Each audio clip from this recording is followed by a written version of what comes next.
Still waiting on Chris. You see him or no? No, I'm gonna go ahead and text him. All right.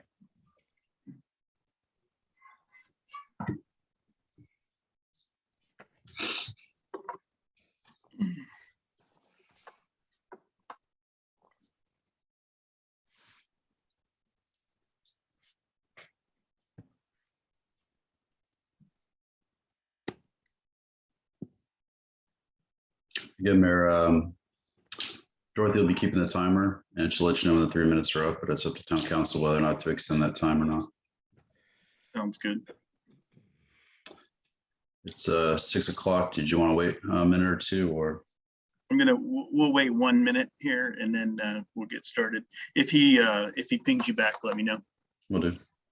Okay, he'll be back. He'll be on in 2 minutes. Okay, that's fine.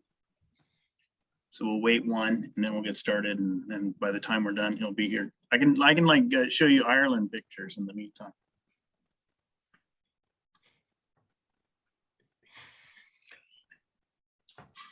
That looked like a good time. It looked Yeah, like it you guys was. had a blast. I'm a little jet lagged, but all good. Well, we don't feel sorry for you. So Oh, come on, that's not nice. It was beautiful over there. yeah, it looked like you guys had a great time. Did you run into any relatives? We did. Yeah, we actually, I surprised my aunt and uncle in Cork. Like just walked right up to their door. I haven't seen them in 20 years. Wow, no kidding. Yep. So yeah, we actually did that. We've got great pictures of it. They kept saying, "It's Jimmy O'Brien all the way from America." And it was really, really pretty cool. That is pretty neat. They've aged a lot. They asked a lot of the same questions over and over again, but it was totally worth it just to see the look on their face once they figured out who we were. Of course, everybody over there looks like my grandfather, so it's all cool. Did you say I've been trying to reach you about your car's extended warranty or something when you opened the door? I think that could have gone south, so I didn't do anything like that. Yeah. All right, it is 6:01, and in the interest of respecting everyone's time, we will begin our Town of Windermere virtual workshop for November 29th, 2021. And if you will all join me in the real pledge to the virtual flag. I pledge allegiance to the flag Of the United States of America and to the republic for which it stands, one nation, under God, indivisible, with liberty and justice for all.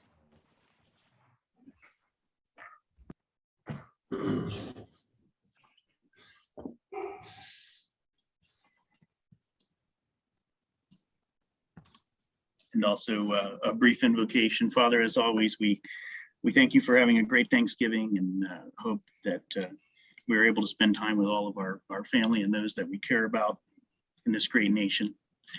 As always, we pray for your guidance as we make decisions on behalf of our town, our community, and our neighbors. We ask that you protect all of our first responders and all of those that keep us safe and free around the world day and night. Amen. Amen. All right, Council. We will go ahead and begin with our open forum public comment. Tonight, I have at least, I think we have Judy Black who would like to make have her statement read into the record by Clerk Burkhalter, and she will do that. Also, I believe George Polker would like to speak as the chair of the Historical Board Committee, as well as a private citizen, so he'll have 2 opportunities to speak tonight. Russell Gentry has signed in to speak as well. I also understood that Kirk Fraser was going to speak, or he has a statement to be read in. Is that correct? I didn't see an indication in the email whether or not it was to be read for the record, but I believe all the council members have received that email, and council member Sapp is with us. All right. So at this time at 6:04, let the record reflect that all council are in attendance, and we won't be voting tonight, so we don't need a quorum, but all of our council members are in attendance. So at this point, we'll go ahead and Clerk Burkhalter, would you read Judy Black's email into the record? Sure. Resolve Boathouse issues by granting town first right of refusal. From 1913 until present, boathouse ownership was transferred on a fairly open market. There have been times when attempts were made to remove the structures, but this is the first where ownership has been questioned. The current owners have a vested interest in over 100 years of quiet enjoyment. The town has riparian rights and a stated desire to claim the boathouses to make them available to more residents. The town council is being tasked with coming up with a fair and equitable resolution. I would like to propose a solution that would be quick, peaceful, and permanent. Have the attorneys draft an agreement between the parties granting the town a first right of refusal. Boathouses, boat slips come available when those in possession move, die, or no longer have use for or want to cover the cost of ownership. When this occurs, the town would have the immediate right to purchase. If at that time the town opts not to purchase, the boathouse slip could be sold to another Windermere resident. If approached in this fashion, some of the current owners may be amenable to offering theirs immediately. Pros: town has guaranteed right to ownership over time at their choice. There is no immediate cost to the town. Eliminates the negativity of a hostile takeover and or costly lawsuit. Allows the boathouse owners peace of mind, quicker resolution. Most importantly, a resolution everyone can be proud to be a part of. I hope these thoughts are helpful. Sincerely, Judy Black. Thank you, Clerk Burkhalter, for that addition to the record. Next up, I think Russell Gentry was next up as he joined, and then we'll hear from Mr. Polker on both of his periods and both of his comment sessions. Russ, can you join us and go ahead and give us your address and name for the record, please? Russell Gentry, 409 West 2nd Avenue, Windermere, Florida. And why does George get Mr. Polker and I get Russ Gentry? I'm just clarifying that. I just want to know why that's the case. But anyway, it's you just need a couple more years in town, and then we'll get to Mr. and who knows what else. Yeah. Hey, so thank you guys again. I'm always amazed at the amount of meetings and schedules and things that are on the town calendar. So rather than revisit a bunch of stuff that other owners and other people have said over and over again, what I would like to do is spend a moment or two appealing to the council that from the process of when it started to now, we were what I would consider dangerously close to a viable agreement that I think in all negotiation classes, they indicate that if both sides feel like they are not quite getting everything that they want, then it's probably a good deal, right? If both sides feel like there was something they had to concede and give up, then they were probably getting, both sides were probably getting a good deal, because there's never really a good deal that's one-sided. So in this case, there was a lot of time and energy by Councilman Martini and Mr. George to get to the point where we were at the last meeting, or I should say last meeting, then workshop. And I think that it was a good resolution for a situation that's gone on for a number of years. And listen, I'm the new guy on the block. There's a lot of history, whether it's with the Fay brothers or with Judy and her amount of time in town and George, et cetera. But I think that when I sent out some information to each council member individually and indicated that, these boathouses have, by course of natural progression, there's a little bit of a self-propagating event that's occurred, right? 40 times since the 1960 that we can tell from quick claim releases and bill of sales. There's been 3 of them in the last 3 years that have changed ownership. The current system does allow access to other residents in the town, and I believe that it has worked in a fashion that is, allows the natural progression of life and the circle of life to continue. the path of just going to lottery, all I'm really asking council to do here is not give up on that agreement that was in place. Still consider it as a viable option. You have to have the agreement written and redlined and everything else anyway if you go to the lottery agreement. So what I'm really asking council to do is to consider at least presenting that agreement to the current Boathouse owners. And if they turn it down on its face, then those homes that, or those boathouses that are in there, go to the lottery process. If there's individuals within the ownership group that want to accept it, thank you very much. For the record, I want it noted that I cut my sentence off and I was very respectful, just saying. Russell, you can go ahead and finish, sir. I think that the council has to have the lottery, the lease agreement in place either way. I think that it's a win-win-win if it's just presented to the individuals. If they turn it down and it goes to lottery, it goes to lottery. I suspect there's a lot of movement, a lot of dynamic in the entire process. And I just think that this is a way for, I think it's a way to avoid a lot of angst. So appreciate the time and the extension. Thank you, Mr. Gentry. Appreciate that. Mr. Polker. Really, Russell, you have to be over 65 to be called Mr. Oh, is that the rule?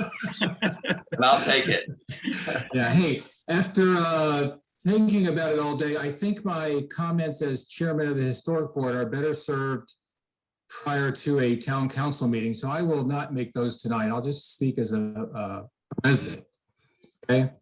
And I just want to point out a few things, a few reminders, or maybe new thoughts. I think they shouldn't be new thoughts.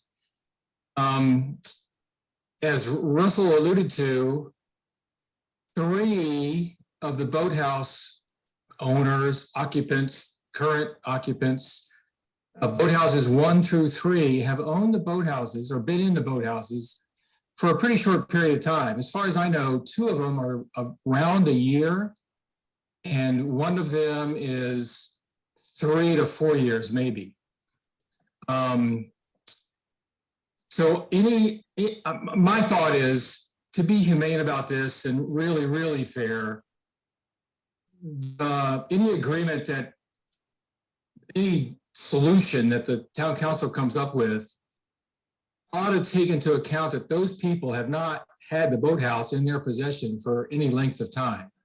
And perhaps they should be grandfathered in somehow or another or whatever, but somehow they should be allowed to keep their boathouse for a period of time to make it worthwhile. They bought those things in good faith, knowing what the contract said. I understand that, but they had hoped that we would all reach a good agreement, and because we always have.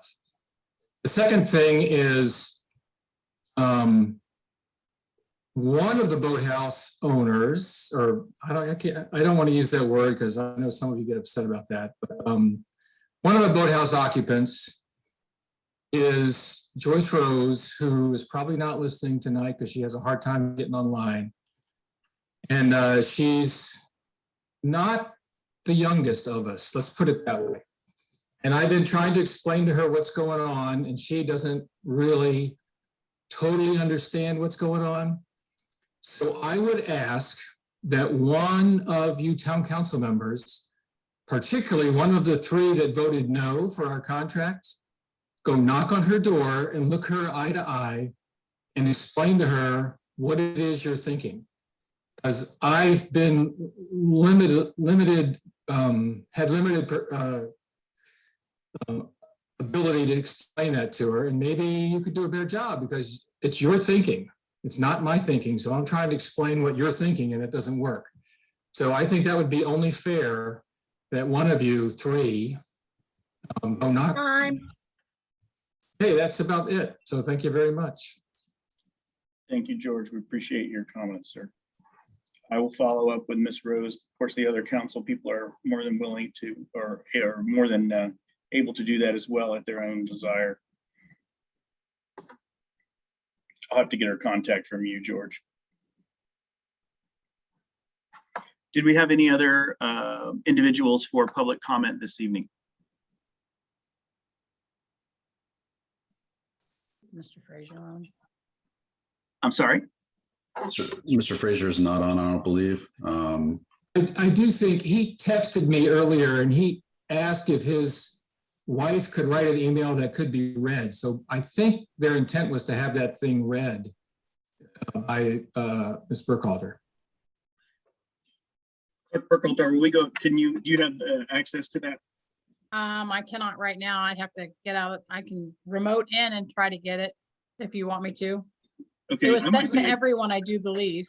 Yeah, let me see if I can get it real quick and just to make sure that we have all comment. We'll go See if ahead I and can get get that read into I have it the record. ready if you need to. You have it ready, Robert? Yeah. Hello, my name is Rhonda Frazier, and I would like to tell you a little about our family. My husband, Kurt, and I recently returned to Windermere after being away for 15 years. We purchased the Luff's house at 415 West 3rd Avenue, just 2 blocks from our former home on Forest Street. We have 3 sons who attended Windermere Elementary and Goethe Middle School, who are now grown and living in Dallas. We are really excited to be back. When we purchased our home from Palmer and Betty Luff, we knew that we were going to be making some upgrades, but had no idea how extensive due to the black mold in the walls and code upgrades. Nor did we see a pandemic coming.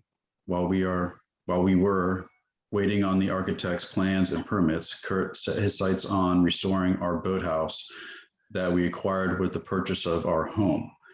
We felt a special responsibility since our boathouse, number 1, was built in 1913 by Palmer Luff's grandfather, one of the co-founders of Windermere. Kurt spent several months replacing the roof, rotten boards, securing the posts that hold the structure up, painting the exterior, and replacing the decking. He also spent over $10,000 restoring it. Kurt played in the NHL for 12 years and has been coaching professional hockey for the past 34 years. He was asked this past spring to coach the Chinese Olympic hockey team in upcoming Winter Olympics scheduled for February in Beijing, China. Shortly after arriving in China, Kurt started not feeling well.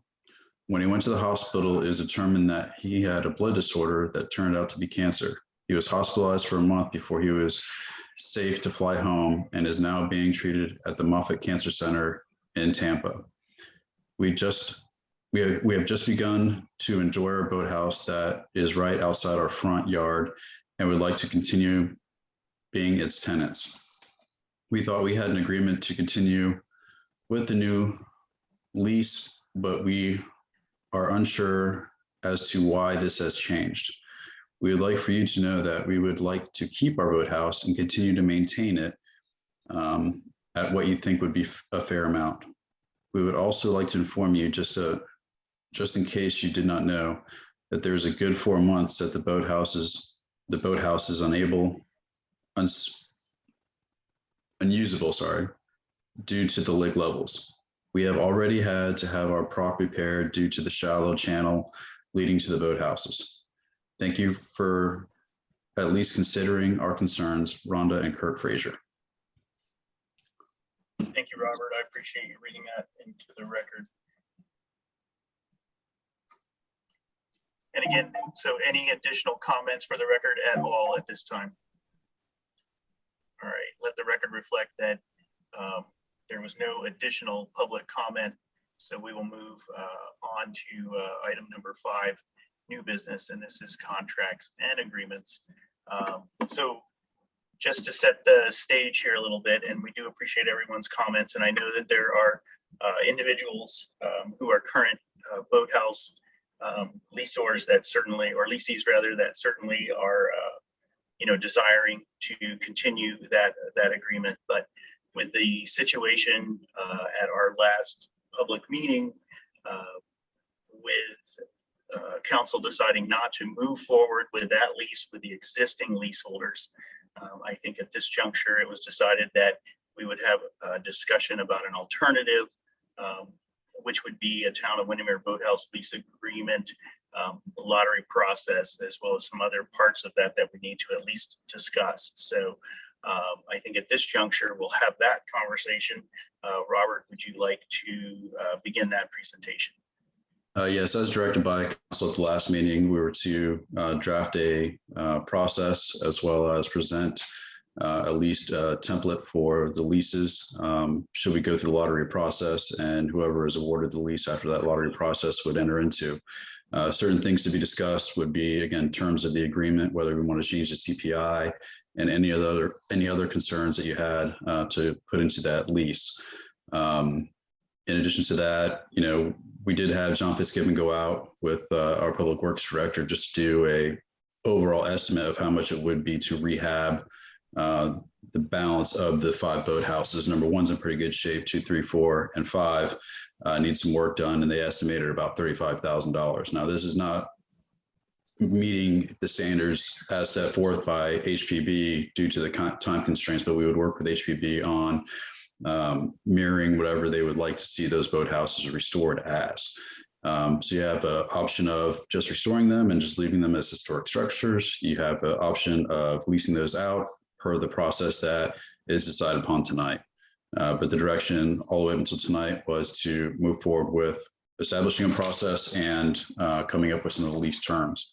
One of the staff recommendations would be that if we were going to move forward with the lottery process with the name randomizer, that each household be limited to one name. That again makes it fair and equitable to where if somebody has like 3 people in the house, they wouldn't be able to submit 3 names, it would just be one name. And then once the boathouses are ready to rent out per the HPP standards, then we would go ahead and move forward with the name randomizer and select the top 5 to go ahead and enter that lease. And that's basically it. Take a few months to rehab those structures. But in the meantime, we can get the process started as far as the lottery. Thank you, Robert. So there are some things to discuss in terms of the lottery process, if that's the decision that council directs for our next meeting. We have some discussion, I believe, on what would be the term of that lease. And certainly then, obviously, we have the entire lease redlined in this particular document based upon some of our discussion from last meeting. So we would need to discuss that a little bit as well to make sure that that was the document that we wanted to use to move forward. Also, the other option that is out there is to just leave these as historic structures as well. I know that there was a meeting today in terms of where to place the sign marker for those as well. That is an option. It's not something that I've heard council discussion on, but it is something that we could choose to do. I think there's also probably, it's worthwhile to have some discussion in terms of, it's kind of my feeling that we would want to have these structures rehabilitated prior to leasing them out, because number one, if we're going to go to that direction and do that, then we want to make sure that we have structures that are sound and safe, and also that meet the obligation of making sure that the structures are preserved for the future, which is part of this process as well. Just some things that I was thinking about this afternoon. Certainly we heard in public comment any items that we may want to discuss there as well. So at this point, I'm going to go ahead and let council I'm going to open this up to you guys. We'll have a little further conversation and see where we go.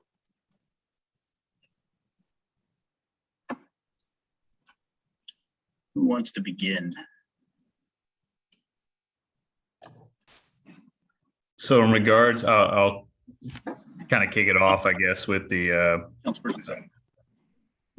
lease portion of it. I'm personally okay with the with all of our red lines, that we had put together, except for I think we really need to hone in on that term or the length of the lease.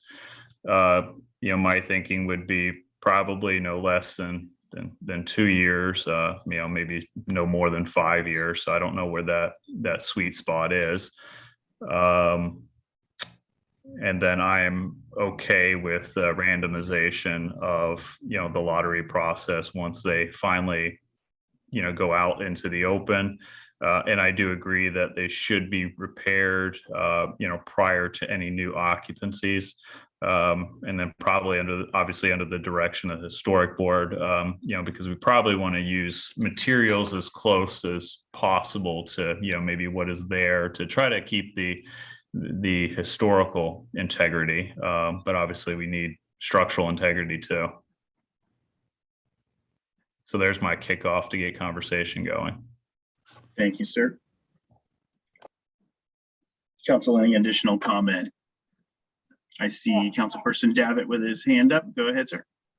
Yeah, just real quick, Mary, as I've been contemplating this for the last few weeks since the last town council vote, one question has continued to emerge in my head, and that is, what is the town's goals for these boathouses long term? And I've kind of tossed that around in my head, and I want to see how it aligns with all the rest of council's thoughts. I see the town's goals for these boathouses. One is historical preservation of these, historic structures.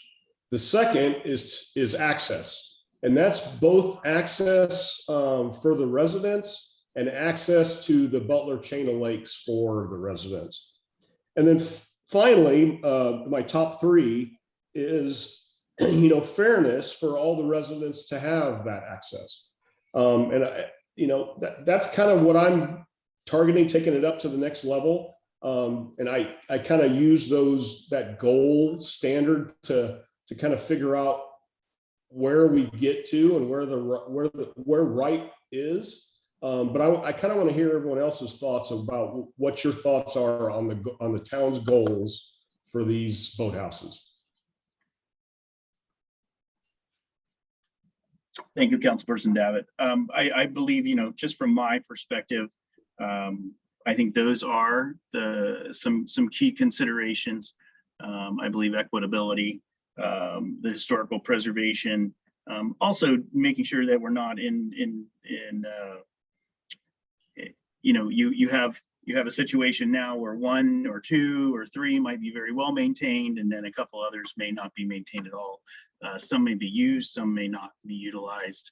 I think that those are the thoughts in my mind in terms of the equitability factor. And I think also staying true to what we write on paper. I think that is important. That has changed several times over the years. But I do believe that when we do agreements, that we should stick with them. Of course, council always has the alternative to extend those items. But I do believe that we should be mindful to say what we mean and mean what we say in terms of those type of documents. And I think that that was part of what led us here.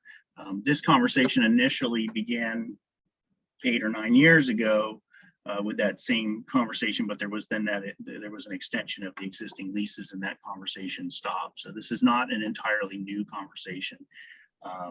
It's a challenging conversation and a difficult conversation. So, but it is not a new conversation. So we just happen to be the 6 folks here at the expiration of the current lease. So I'll let the rest of council chime in on Councilperson Davitt's thoughts and question.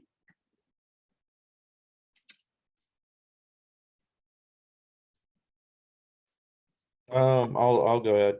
I think it's preservation on the boathouses more than access. It's always going to be tough with only the limited number of boathouses to say it's open and fair all the way across the board, because there's always somebody that's going to say it's not. I'm not excited about a randomizer and going to a lottery. I've been that way from the start. But I think foremost, we got to preserve the boathouses. That's what everybody loves about town. Does that walk streets, look around, that's what it looks like.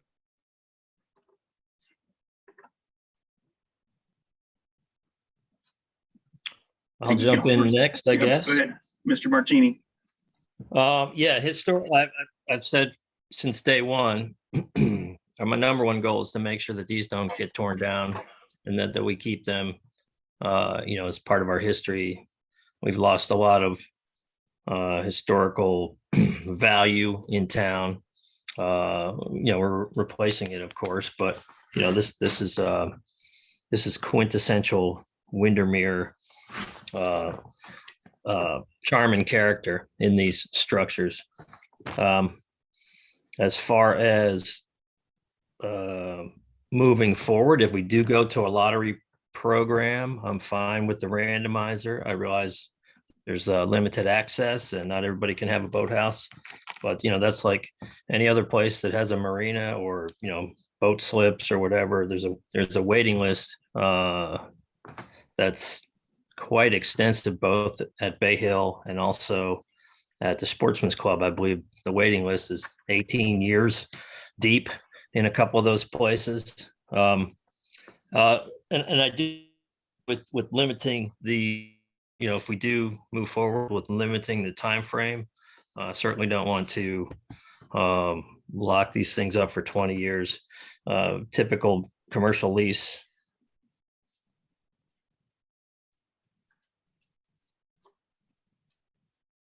I guess I'll go. I concur with everybody so far. The preservation is the biggest thing. It's just keeping them, the way the look and feel. Definitely they need some upgrading. But with the the lottery system, I agree with Councilperson Sapp. I don't think it should be more than 5. Definitely should be more than 2 years. I don't think you can really get a good use out of just 2 years, but somewhere in that happy medium of 2 to 5 years. I'm good with that. I think that way they're being used and they're getting the upkeep that they need, but they're not just sitting there. So. Thank you, Councilperson David. All right. Mayor, I was going to also say that I don't really think they should sit empty.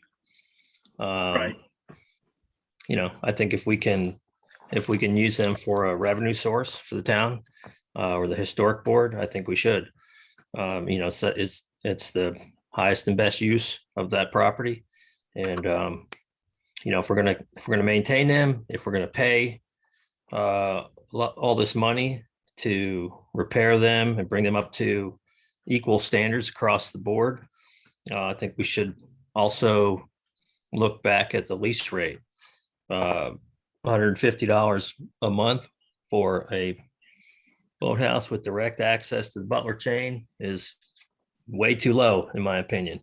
I thought that was a fair offer for the current lessees going forward. But if we're not going to do that, if we're going to possibly open them up, I think we should take a look at that, especially in light of the fact that we may be doing a lot of repairs and putting them back in pristine, relatively pristine condition.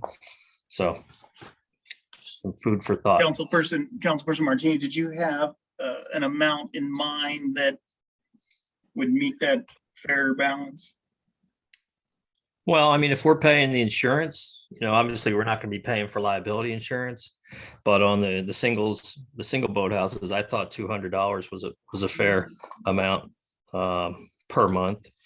Sort of in the middle. I know Bay Hill is $3,200 a year. Yeah, obviously they have a little better access, and even Sportsman's Club, which you can't keep your boat in the water there, but you can keep it on at their parking lot. That was I think $85 a month, give or take. So somewhere in the middle between those two. Thank you, sir. Mayor, may I ask Council and Martini, you'd cut off, and I don't know if it's my computer or yours, you said typically a commercial lease, and then my computer froze up, so I didn't hear the last part of that sentence. I'm assuming you put in a length of terms. Yeah, typically commercial lease is 2 to 5 years. Okay. Sometimes longer. So, as far as a lease length, I would think that would be suitable.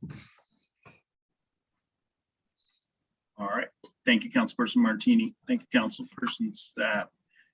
So basically I have, so I'm just taking notes to make sure that we don't miss anything in terms of our thoughts thus far.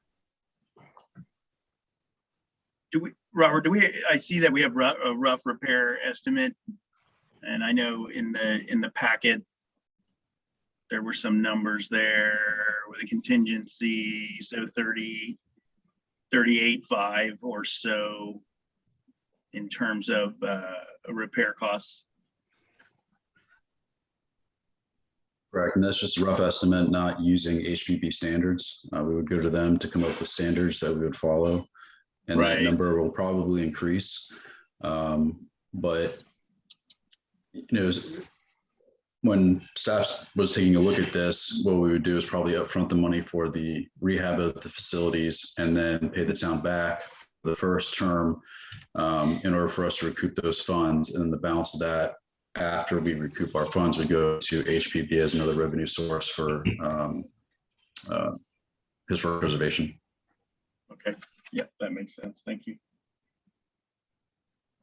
One of the things that was discussed in comment is consideration for those individuals who may be new boathouse owners. Is there any interest in allowing a new boathouse owner, say someone that has had the boathouse less than 2 years or something, to have the first lease on that boathouse at whatever terms we discuss and settle on? I don't see how we can do that without causing great consternation with Okay. the boathouse owners that have had them for 60 years. Understood. Or so. Well, and I get it. I'm just bringing it up as a, make sure we address those issues that were brought up. Yeah, I don't think that would, I don't think that would fly. It'll muddy the honestly. waters. Everyone agree with that? You can just nod, or everyone agree that it would make things additionally complicated. Okay. I would like for that to be, it happen that way, but yeah, it's gonna muddy the waters. We don't have a choice on that. Yep. I bring it up for discussion, and that's why we do this. So, all right, excellent. Thank you, Council. I appreciate that. All right, so I'm kind of consolidating what I'm hearing from everybody. So some of the things that we need to, I believe, consider. So I heard 2 to 5 pretty much across the board. So we'll say 3 as a goal. $200 monthly. I believe that we should likely keep these as single lease opportunities only. While some of the boathouses are a little bigger, I don't believe that we can, kind of guarantee that you're going to be able to fit 2 vessels side by side in those, and that will also help to simplify. Obviously, we'll need to review all the insurance requirements in terms of the lease, and I believe that to make sure that if we use the randomizer, that the application process is going to include some type of fairly significant down payment to make sure that everyone who engages in that system is serious in nature. Do those things hit all the points?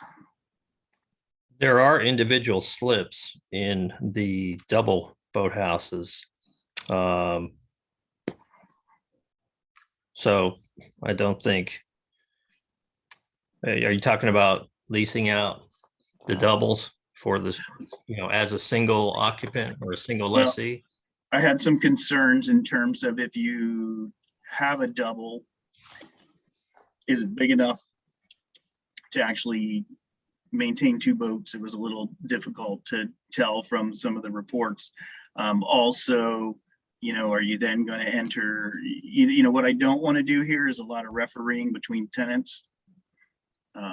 in terms of keeping things as clean, as simple as possible. But again, that's council's discretion. I pop it out there as something to think about.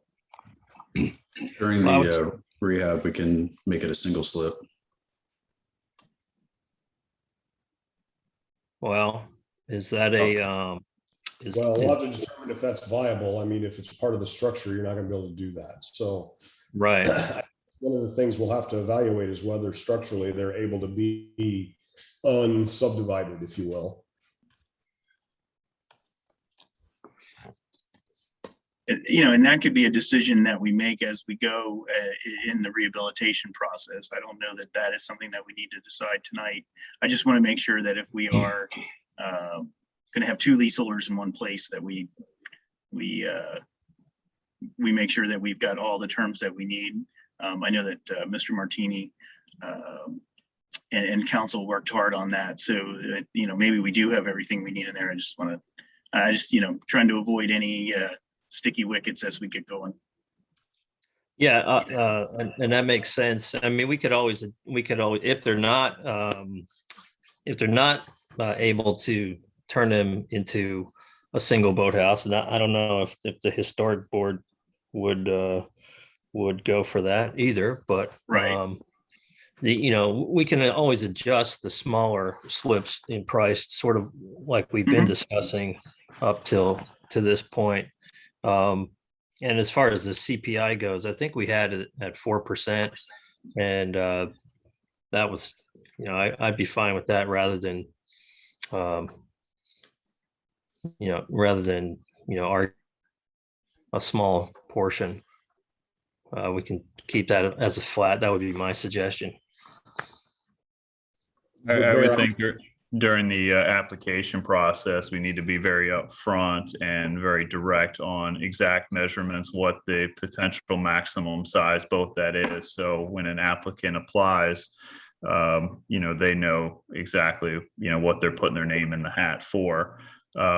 If there are three obviously bigger slips, then, maybe there's a possibility I only want to put my name in for the three, which would lower my chances, than putting it in for all seven, for example.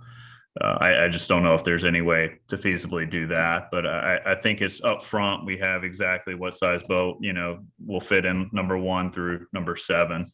But ideally, if we can lease out all 7 of those, it would be probably easier to recoup those funds for the rehab. But I don't know the answer to that until there's a hardcore evaluation from the historic board and an actual GC goes out there to give some hard numbers on it. Yeah, I think it may be difficult. Go ahead, Councilperson Martini. Sorry. Based on the numbers we were talking about before, the potential net would be about $10,000 to $12,000 per year for all of them combined. So, if we also need to, I guess the lessees would still be paying the taxes as part of their lease. That would be split up across the 12 months. And is that, would that be something that we'd want to collect quarterly, Robert, as opposed to monthly, just to ease the burden on the staff? I believe that's how it's done at Sportsman's Club, possibly Bay Hill. Either way, if you pay it quarterly and then somebody terminates their lease within that quarter, then do you prorate it to the next person? I mean, amortizing it, we know what the taxes are going to be for the year. We can just include that in the monthly cost. But I can talk to Dorothy, I can talk to Nora and see what's going to be easiest for staff. Yes, whatever's easiest for them. Well, and I think, you can also be pretty conservative as you go in terms of the first round to make sure that, we're specific about sizes. And I don't think that you're going to be able to do, I mean, you could, but it might be challenging what you probably want to say is there's 5 slots or 7 slots. And there's 5 people randomized or 7 people randomized based upon qualifying applications, et cetera, that would qualify to go into that randomization. Because otherwise you're going to end up, you'd have to have 7, or at least 5 different lotteries. Am I thinking wrong on that? I guess I don't see the issue with that, Mayor. If you have 5 different lotteries, then you can either apply for all of the boathouses or individuals as you wish. If you have a boat that only fits in 3 of them, then put your name in the hat for 3. If you don't care, put your name in the hat for all of them, then we have separate lotteries for each one and have the drawings for a specific one. So you'd have a drawing, so you'd lease each of them out, so they'd each have a number, or by slip or by boathouse, depending on which direction you go. And you could apply for one or all. One, multiple, or all. I don't see, what that would do is alleviate the, forthcoming problem of someone puts their name in the lottery, and lo and behold, they get the smallest slip and their boat doesn't fit in it, and they, attempt to back out of the lease at that point. Being upfront with the descriptions and allowing them to individually put their name in an individual lottery for a specific boathouse, or all of them, or multiples that fit their needs, then they can do so as they wish, or however it fills their needs. So you'll treat them as individual and separate entities. Okay, not a group. Which 1, would 2, 3, allow 4, you 5. which would allow you to charge different rates per size. Understood. And Mayor, just in case somebody terminates their lease early, I would expect you're not going to have all the leases coming up at the same time. So technically that's what's going to end up happening in years to come, where you'll have only 1 boathouse open or 3 boathouses open at the same time, kind of thing. So I think each one individually is the best. Okay, sounds good. So individually and then rate per size.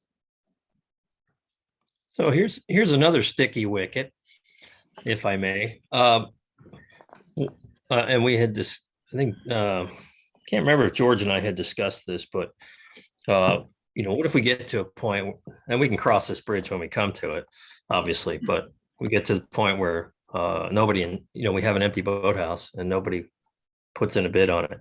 Do we expand our geographical horizons or just leave it empty? Don't answer that. Just something that was a point of discussion that I'm throwing out. I think that, I'm not going to answer it, but I think that we'd want to be clear up front.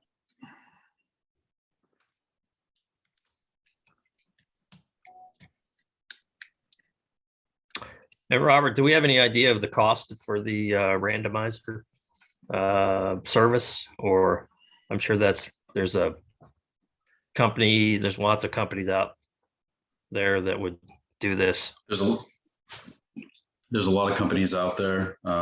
Most of them are free, but we can actually look at one that would, meet whatever conditions that you want. But there's a ton that's out there. Yeah, I think that as long as once you have a approved application that meets all the boxes, right, then that can go into the randomizer for that particular boathouse slip or boathouse.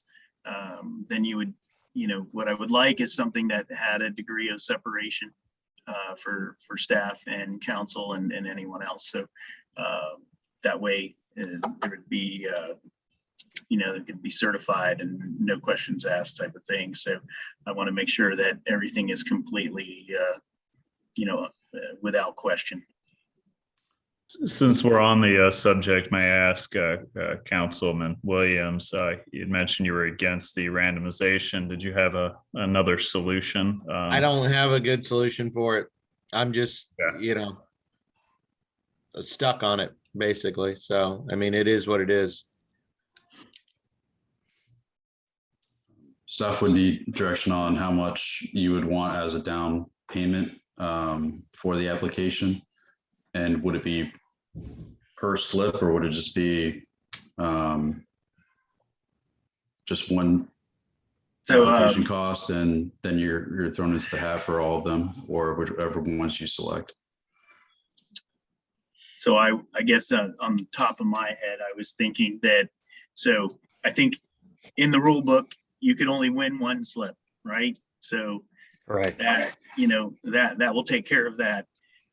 So that would require one deposit, and the deposit, in my mind, needs to be something that doesn't preclude people from the opportunity, but make sure that you only have serious players involved in the process. So, maybe $1,500 or something like that. Go ahead, Andy. I was just gonna say, I'd go higher the better, but if you were on the low end, I was gonna say at least 3 months valued just to get in, because that would be first, last, and a security. It's something along those lines, but I'm more for something that's we know that everybody's serious, when you get it. I want it to be something that, and I guess in my mind, I want to make sure that it's something that somebody values, somebody uses, and that it has its like was said, its highest and best utilization. Any additional comment from council on so that deposit would be given with the application once the lottery is completed, is awarded, then the, lack of better terms, losers would get their deposit back immediately? Is that what we're shooting for? Okay. Yep, that was my thinking, something like that. And then the winner would be non-refundable at that point. You win, then that's a you win and you're in. All right. Yeah. I only want serious people, engaged. I don't want people saying, so hopefully, you want people with boats or, with serious thoughts on what they want to do and utilize. It's not just a throw. I don't want everyone to feel like you just toss your hat in there with no responsibility, because it is a shared responsibility for the preservation and a shared responsibility for the rehabilitation and the process at all. Sorry, Chris, it is a commercial lease. On the other hand, I think the way it's worded now, correct me if I'm wrong, Councilor Ramos, but the tenants could cancel at any time. Is that correct? Yes, that's correct. And one other thing, just one other thought you could do with the deposit, you could turn it into, for the winner, you could turn it into their security deposit. We can just add a paragraph into the lease. The town can hold that till the end, where you refund it, or if there's repairs necessary that are applicable to the tenant, then you can apply that towards that, something like that. It would be like a typical security deposit. Yeah. Quick question, and just kind of thought, it just hit me, was do we have anything in the lease says the vessel has to be registered to the homeowner, to the resident? Just say two brothers share a boat. They both, and one lives in town and one doesn't. I thought we had. Okay, I was just making sure it was in there, because We do, it's in there somewhere. I think it's in there several different ways. I didn't remember seeing it, so that was my quick question going, okay, what happens when, it gets even more complicated if it's not there? There's always a loophole. I'll make sure that it's in there. I think the event was registered to a Windermere resident. So the registry to the boat would match the driver's license, which the driver's license would have in-town address. Correct. And subleasing is not allowed. Correct. So that would be a de facto sublease if you were, somebody else's boat. Yep. If somebody else's boat that wasn't yours was hanging on that dock. Because that never happens. Never. Only at my house. And it's a $0 termination. Yeah, I think we maybe. Unless there's damages that would be taken from the security deposit. Yeah, that's how we have it now, but if we're going this route, the town has the ability right now to put the lease agreement in the way that they want it, because I think that will be part of the application package to say, here's what the lease is going to look like, period. Right. Okay. Right, and going back to the mayor's point, we want people who are serious, and they're not going to go, well, the water level's down for a month, I'm canceling my lease, and then, they need to have some skin in the game, I think, so to speak. Yeah, and listen, this is part of it is recognized that these may or may not, they may be usable for 36 months, they may be usable for 28 months. It's not, we're not, it's not a refund situation based on Mother Nature. This is, it's part of the lake. So with that said, are there going to be damages in regards to the remainder of the lease?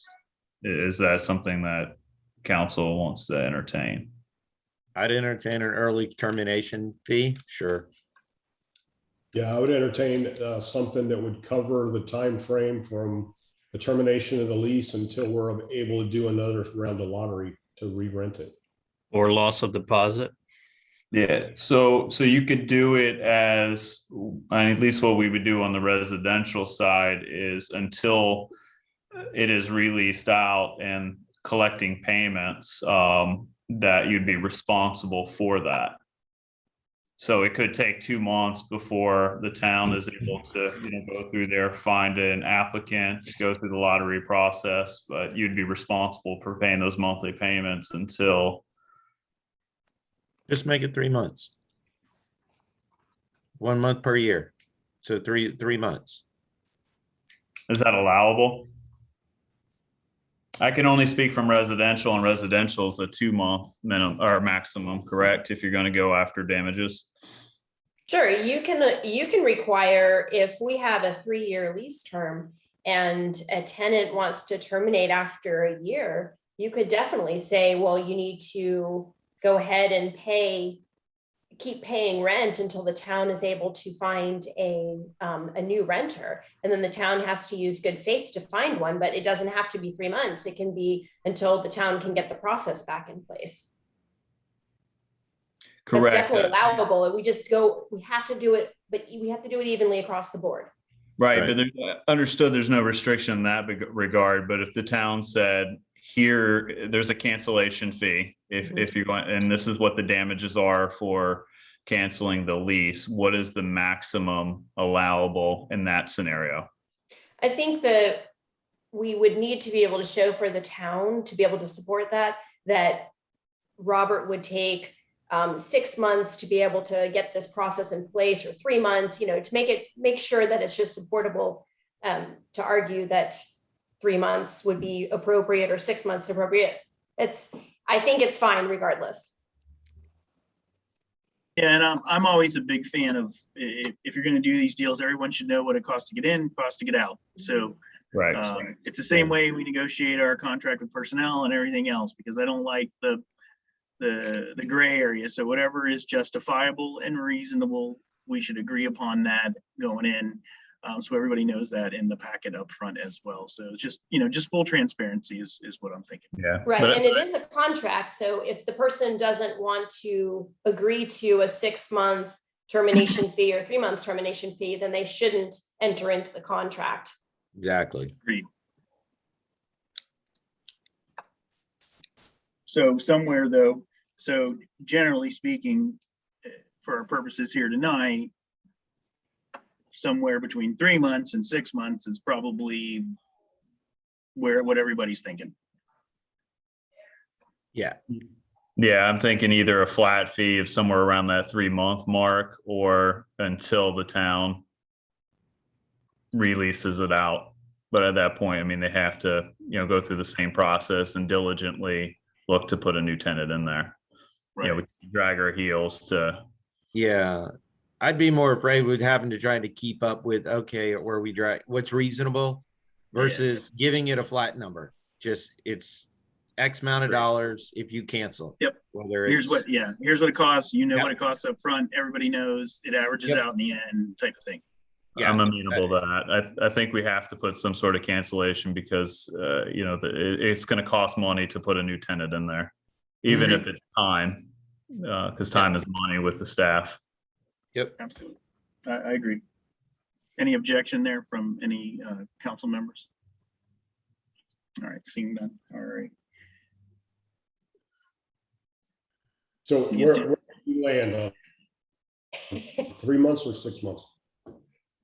So yeah, so 3 months. I mean, I think for I'd me, say I would say 3. I think that's very defensible and enough that someone thinks about it. That's what, you know, listen, we're not looking to be, you know, Because once someone gives us a determination that they're going to move out, it's going to be at least 30 days, and we're going to advertise applicants for an additional round of lottery, probably another month or so to complete that lottery and make the selection, and then probably another month to get the new contract signed, the new lease signed. So I think that's very different. I'm good with 3 months. And me too. And just so there's an understanding, it's separate from the damage deposit because that damage deposit needs to be there upon move out, you know, to make sure there's no damages, whether it be backed rent or physical damage to the property. I was just going to ask that about the security deposit. Did that 3 months include that, or was it separate? I think they need to be separate. They're entities.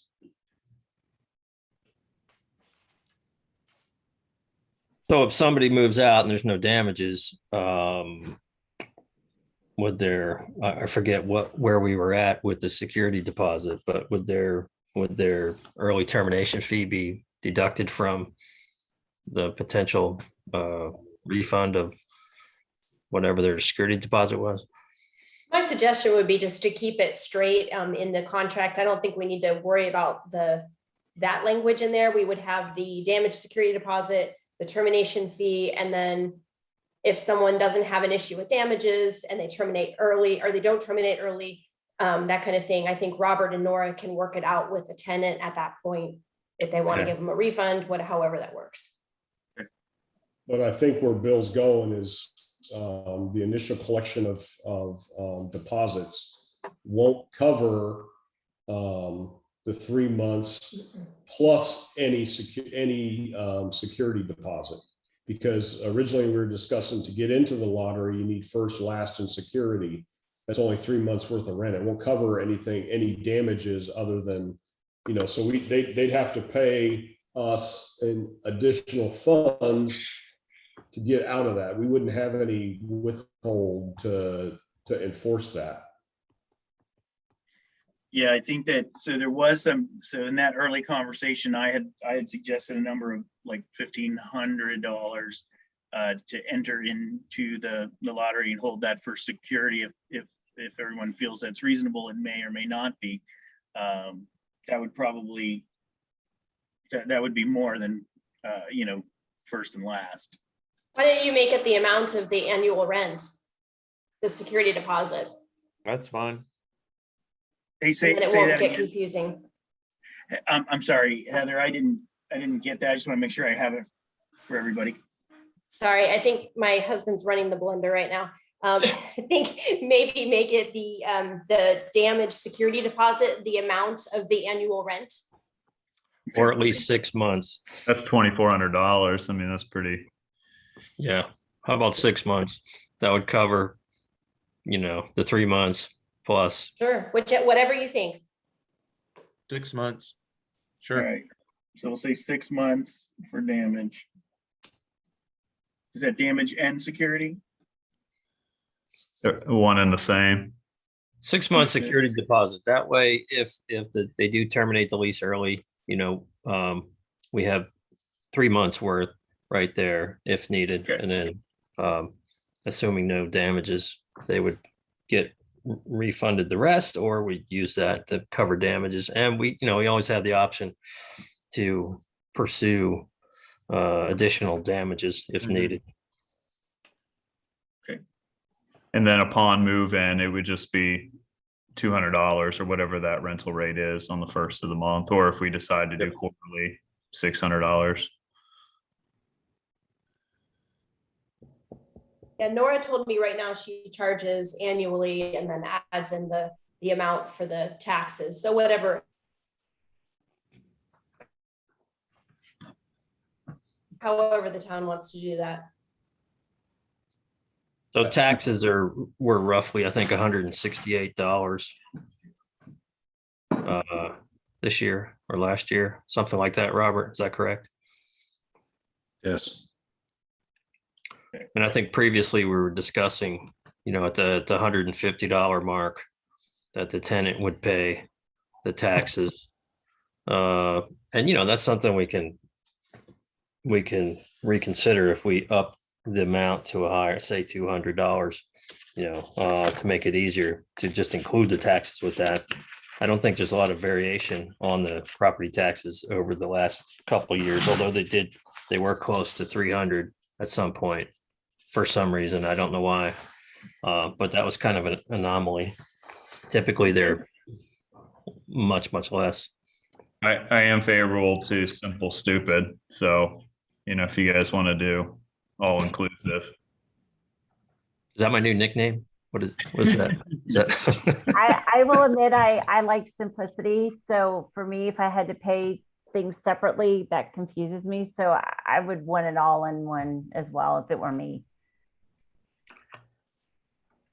It might just be easier. I mean, we're already compartmentalizing a lot of this stuff. All right, so we want, and is that all within the 200, or are we going to build out a loaded rate? No, I still think that, that's, that goes back to the triple net versus, You start with 200's the base and then add in the taxes and any of the insurance, anything else goes on top of that, and then come up with our number. I'd be fine with the 200, including the property tax, because I think it was only $13 a month. Right. Yeah. And then obviously, if we run a 3-year lease or whatever, and we find that the property taxes have increased significantly, then we can always alter the cost for the new tenant. But we got a 3 to 4% built in there increase already, correct? That's true. Yeah, correct. For the 4%. Right. Mm-hmm. So change the CPI increase to 4%. I believe that's what we all said. Yep. Okay, great. Thank you. So being that the other two slips are smaller, are we going to do a different rate on those as we had discussed before? I think it was 150 and 125. Right. So as far as the taxes go, the two slips would each be paying half of those taxes in the old scenario. But yeah, I mean, if we go 200 for the big boathouses and then 150 for the smaller slips, I think, including taxes, I think we're sort of in the same place we were before, just at a little higher rate, which I think is still reasonable, very reasonable for a boathouse on Lake Butler, in my personal opinion. So, Can we combine all the taxes and divide it by 5 or 7, whatever we end up with? Good. Well, I think, Andy, we were trying to maybe come up with a number that would just be all inclusive. So that's what I'm saying, though. If you're going to make it even across the board and we don't know what we're going to end up with on the number of slips, if you convert a couple of the 2 slips down to 1, if it's possible, is just combine them, all the taxes together, and divide it by the number of slips we end up with. And then it's an even, whether you're in a single or a double.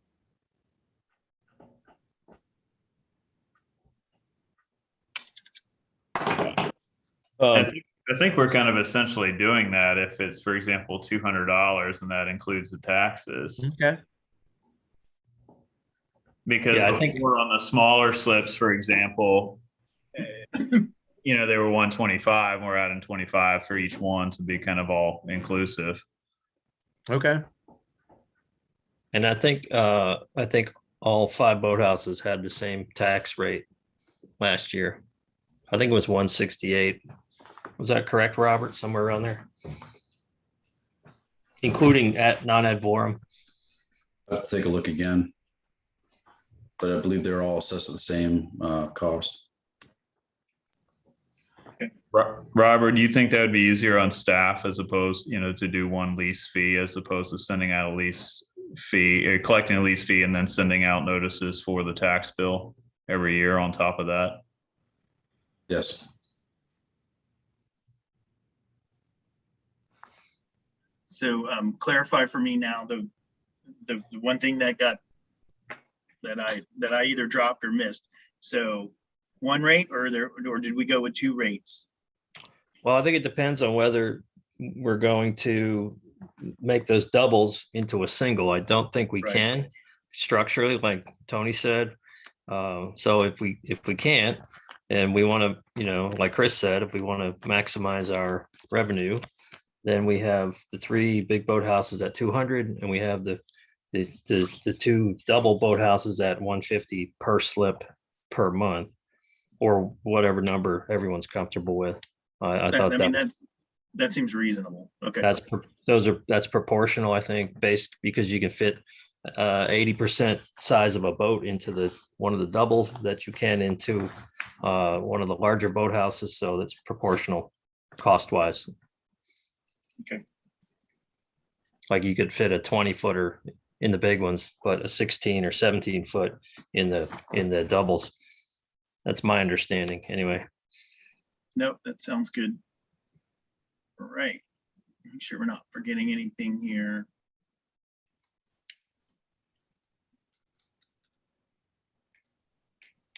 So the only other thing that I might suggest is that if you might want to, so say there's 7 slips, you randomize them, you have 7 results. You may then want to have the second tier of folks in case the negotiation and during the first round, at least if something breaks down there, you just go to the next person. You don't have to re-advertise, re-randomize and all of that. Yeah, that's where we could have a waiting list, obviously. Yeah. Keep a running waiting list and Well, are we going to run a waiting list or are we going to rerun the lottery? I think what the mayor's saying is that when we do the randomization, we take the top 3 randomized names coming for each of the boathouses. If the negotiations go south on the first person and on the randomizer, then we go to number 2 and offer the boathouse to them. It's not going to be a long-term thing. It's going to be until the lease is signed. And then once the lease is signed, as I understand it, then at the termination of that lease, we will rerun the lottery and randomization, right? Correct. And my suggestion would be to make sure that we're really clear in the application process that there isn't any negotiation, that the package of information presented, including the lease, the security deposit, all of those things are what's required. So the only issue, I guess, that would happen would be maybe the person wouldn't have the security deposit or their check bounces, that kind of thing. Right. I guess, yes, and I did not intend, nor do I even want to fathom negotiation at that process. It would just be if for some reason, say the person signs up, then they want to terminate the next day, you could roll right to a number 2 or 3, not number 100, just right. number 1 or 1, 2, or 3. It's fine. I mean, it could be circumstances change in their lives. Who knows? They win the lottery on the boathouses and then their employer decides to send them to Hong Kong for their next assignment or something. Right. Or they forgot to tell their wife, that kind of thing. Yeah, that happens too. You're supposed to ask that first. That's the first question. Put on the application. Yeah. I'm gonna so keep my mouth shut, Mr. Martini. Thank you. Thank you, Mayor. I appreciate that. As far as a wait list, to make it easier for staff, I would recommend we don't have a continuous wait list, that we just, if a new boathouse comes available, then a new lottery gets created. Exactly. I know the Sportsman's Club, like I said, has an 15 or 18-year wait list, and I wouldn't want to put that burden on any of our staff to try and maintain that and have to worry about, folks calling and saying, I thought I was next, whatever. Yeah, you could have. Not that would happen. Well, we have deposits involved, so really the only way you can do it is rerun the lottery every time, because you would have to resubmit your deposit, because that deposit again becomes hard, once you win the lottery. Right, but I'm saying that there's like a year or two stretch between availability. Obviously are we going to hold those deposits? No, I No. don't think the town should. No, we don't want to do that. I'd run the lottery, cash the deposits or make them non-refundable, the winners, and then, immediately write a check or whatever the process is, to the losers, for lack of a better term. Put like a 5-day refund on it. That way, if the number one backs out and we've got to rerun something, then we still have everybody's deposit. Just Right, drag it for out a that couple- round. Yeah, Yes, I correct, think for that that's the round. key. So we're 3-day For that right of round, decision. for round one, and then Correct. and then at that point, when round one is closed, then it would reset. Heather, what's the isn't there like a 3-day grace period or something when you sign a contract? Similar to this, or am I incorrect? I know there's something for cars. I'm not familiar with it, but I can look at that. Time When you share. enter into some kind of Time contract, you have a cold feet provision where you can back out of it. Bill, Right. you thinking timeshares? Yeah, I can't remember what I'm thinking of, but it's the ask your wife provision, I guess. Exactly. I can't remember. Well, This that's discussion let's not term it that, but I hear you. Right, yeah. So this discussion brings up a question in my head. Subsequent rounds of lotteries for advertising that we're going to have a lottery. Do we want to set a time limit when we're going to do that? Like advertise, like I mentioned earlier, for 30 days, 60 days, 45 days, what are your all thoughts on that? I'm thinking stay consistent, as any other advertisement that the town does at 30 days. Okay. Yeah, I would stick within our typical procurement policies as much as humanly possible. Robert, you agree? Yes. Okay. Yeah, as close as we can, just for consistency. I think it's always the best bet. Nope, sounds good. All right. Good. All right. What else are we missing?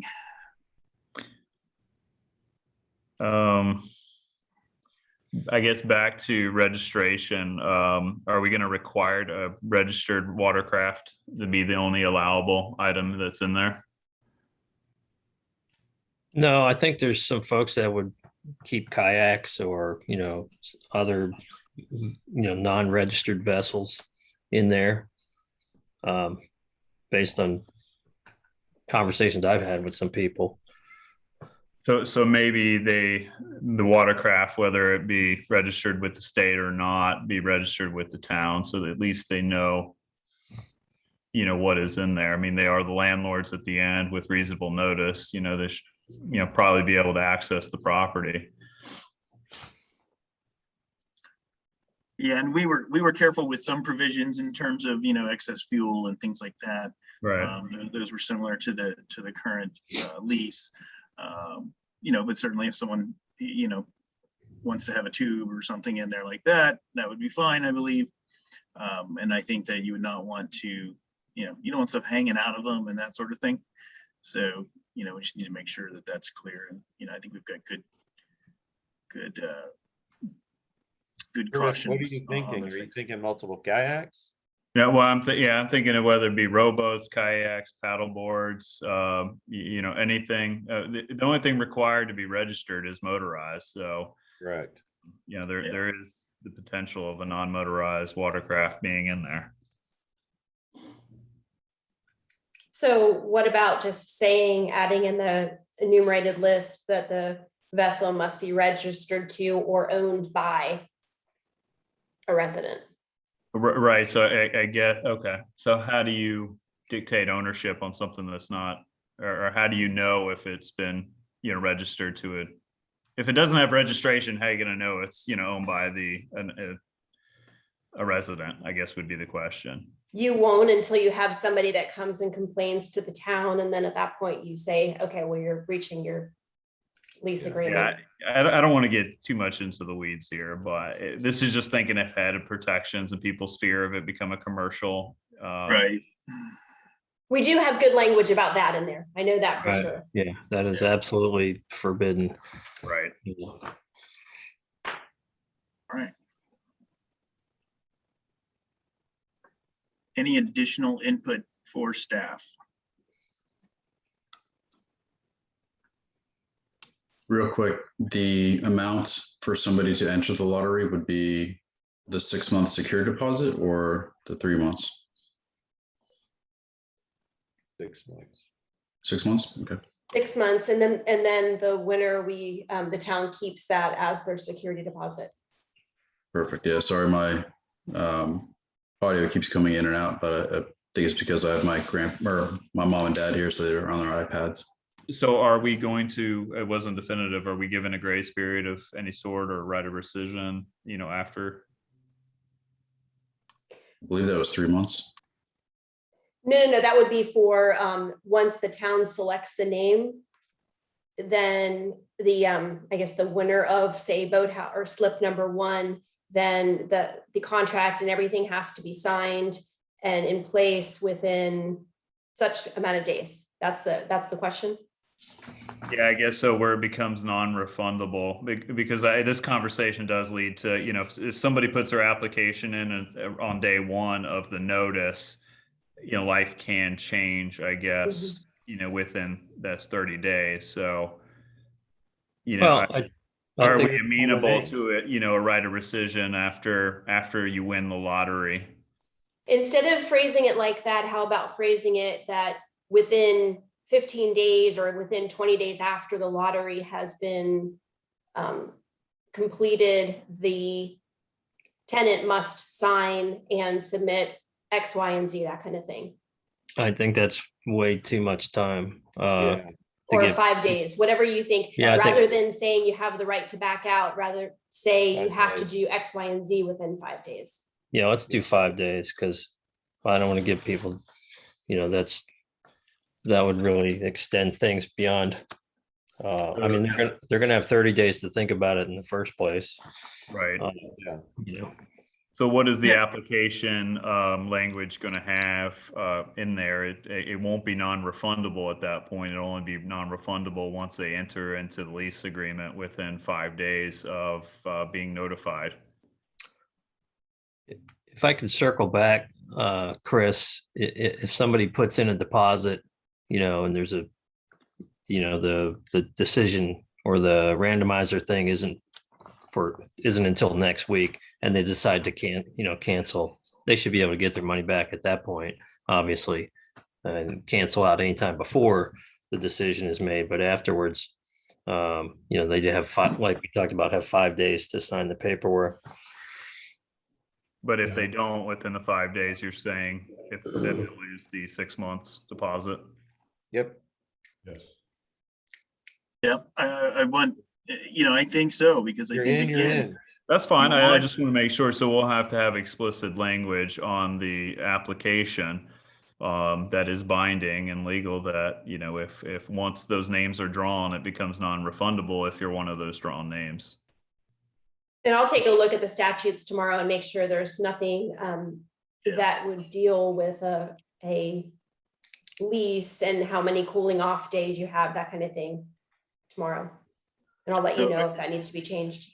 Yeah, because So it we seems want- without entering into a formal lease agreement, it may be very difficult, and that's your job, I guess, to find out if what rights we would actually have to a deposit, because we would not be in a formal agreement.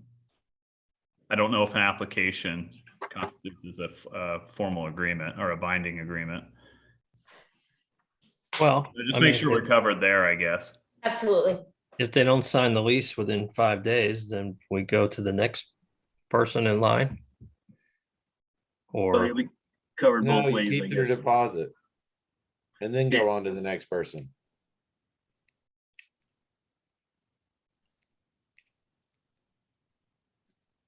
I mean, as long as it is within statute, you know, I don't have a problem with that. I mean, again, it comes back to, you know, desiring to have individuals that are very, very serious about the Right. commitment level. obviously, because we don't want to waste, staff's time and resources. And then, that time is money. Agreed. I'm okay with that. All right. Staff or council, any additional, let me say this again. So staff and Councilor Ramos, any additional direction required from council to take us to the next step?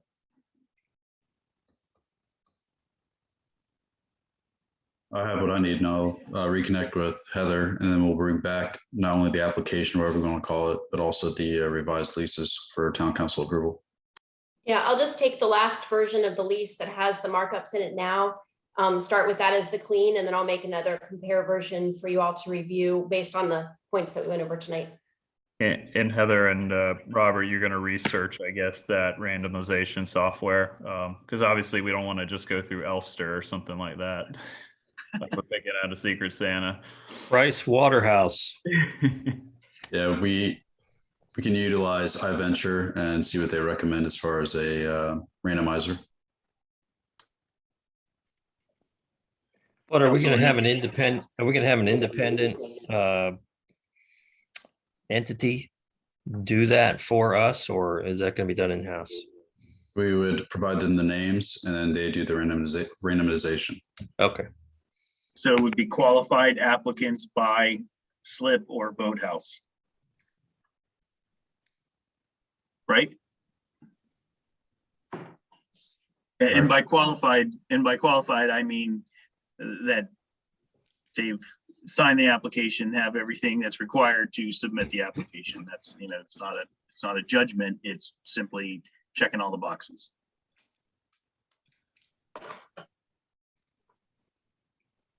Yes.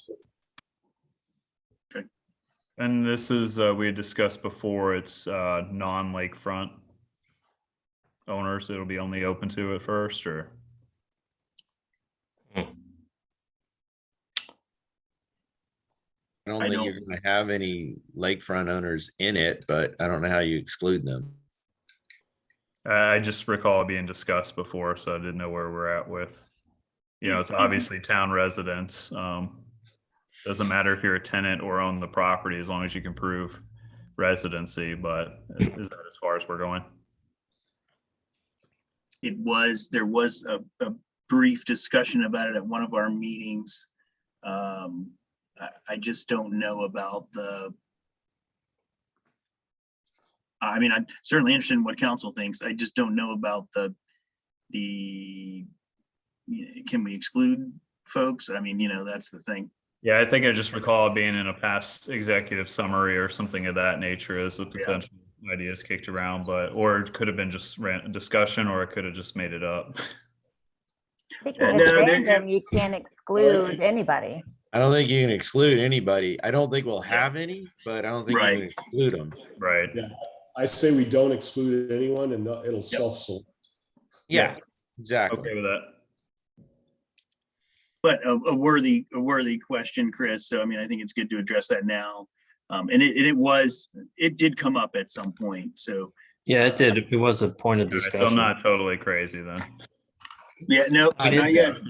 But keep this up a few more years, we'll get you there. It's entirely possible, but open and fair is open and fair. Yeah, 100%. All right. Anything else for the good of the order, council? Yeah, I do have a couple quick notes. Sure. Friday, 6:30 to 9:30 holiday hoopla at Town Hall. We're looking Hope forward. everybody's gotten their invitation. And also there is an elders luncheon on the 7th. We're having a holiday dinner. I think we got music from the Down Brothers too. Very Nice. So come on, it starts at noon. Special thanks to all the committees and staff and residents that are working on those two big events. I know I also want to thank everybody who participated in Light Up Windermere. That went very, very well from what I understand, minus a little bit of rain, but it was quite a show and super well attended. I heard there were like tour buses. Yeah, it was a great event. A couple other things that the chief, the Windermere Police Department's toy drive or gift drive culminates with the holiday hoopla. So if you are willing to donate, that would be, I think that's the cutoff, is it not, Andy? That's the last time they're collecting. I believe so. Okay, got Fantastic. it. Any additional items? Mandy, I know you have your husband home. That's good news. We're all excited, and Yes. that's answered prayers for sure. It is for sure. Surgery looked like it went a lot better this time. Everything looks different and looks like it should have the first time. So so here's praying that everything's working correctly like it should. So hopefully he won't have to have any more surgeries. So that hopefully was it. We're all very happy about that. Staff or Councilor Ramos, any additional considerations or announcements? The only announcement I have is that we have 3 public workshops for Bessie Butler and West 2nd Avenue. One's going to be on Wednesday night, Thursday night, and then Monday night.